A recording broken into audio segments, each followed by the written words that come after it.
Bonjour à tous, on se retrouve pour un défi, un vrai défi. Décrypter la première étape du Grand National du Trot à Amiens. 16 chevaux au départ, une seule question qui brûle les lèvres. Comment, mais alors comment peut-on bien prédire un vainqueur avec autant de variables? Eh bien c'est justement ce qu'on va tenter de faire ensemble. Allez, on plonge direct dans le vif du sujet. Au fond, ce qui nous anime aujourd'hui, c'est une ambition un peu folle, il faut l'avouer. C'est de tenter de percer l'un des mystères les plus insondables des courses hippiques, l'équation du hasard. C'est une citation qui en dit long.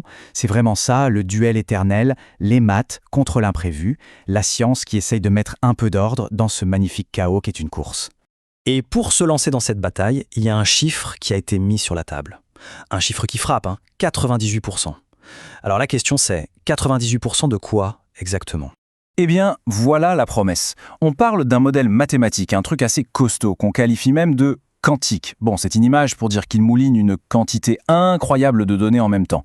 Et ce modèle prétend avoir un taux de réussite théorique, attention, de 98%. Pour faire quoi? Pour trouver dans une sélection de chevaux au moins un des trois qui finira sur le podium. C'est une sacrée promesse, on est d'accord? Ok, donc pour savoir si ce modèle a une chance de tenir sa promesse, il faut d'abord poser les bases. C'est quoi le terrain de jeu? Regardons un peu les règles et le contexte de cette course à Amiens. Alors, les détails techniques, c'est pas juste des chiffres, c'est crucial. On est sur une course de groupe 3, c'est du solide. Distance 2900 mètres. Et la piste? Ah, la piste, c'est de la pouzzolane, une sorte de cendre volcanique. Ça rend la course très dure, très sélective. Et comme si ça ne suffisait pas, c'est une corde à droite. Ça veut dire que les virages tournent à droite, ce qui n'est pas anodin, ça avantage certains chevaux. Bref, chaque détail compte. Chaque détail est une pièce du puzzle. Et là, attention, on arrive à la grosse difficulté de la course, le fameux handicap de distance. C'est simple, les 4 chevaux qui ont le plus de gains, les cracks en quelque sorte, eh bien ils ne partent pas de la même ligne. Non, ils doivent courir 25 mètres de plus que les autres.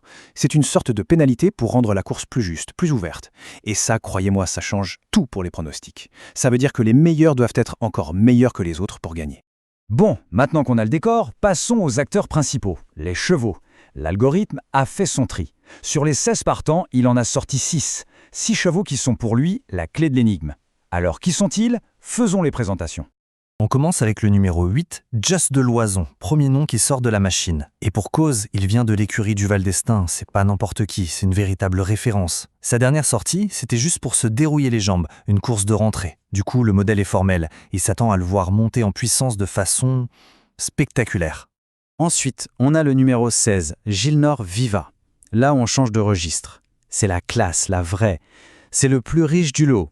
Il est drivé par le grand Éric Raffin et il vient de gagner. Le CV est impeccable.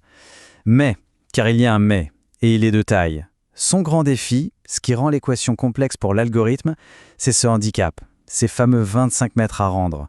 Est-ce que son talent suffira? On continue dans la zone des handicapés avec le numéro 15, Hadès de Liton. Lui aussi doit rendre 25 mètres. Mais sa forme du moment est juste exceptionnelle. Sa dernière victoire, c'était pas une petite victoire, il a vraiment écrasé la concurrence. L'algorithme se dit que quand un cheval est sur une telle lancée, il faut s'en méfier. Allez, autour du numéro 14, Captain du Liamon. Lui, c'est le métronome, le roi de la régularité.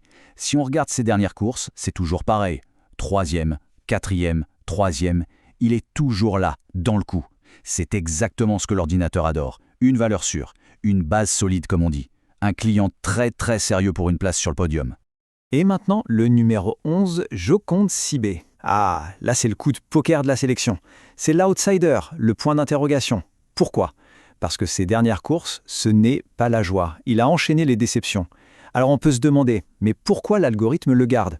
Sans doute parce qu'il y voit un potentiel de réveil, une étincelle qui peut tout changer, et forcément une cote qui pourrait être très belle. Et on termine ce tour d'horizon avec le numéro 3, Juste d'Oléron.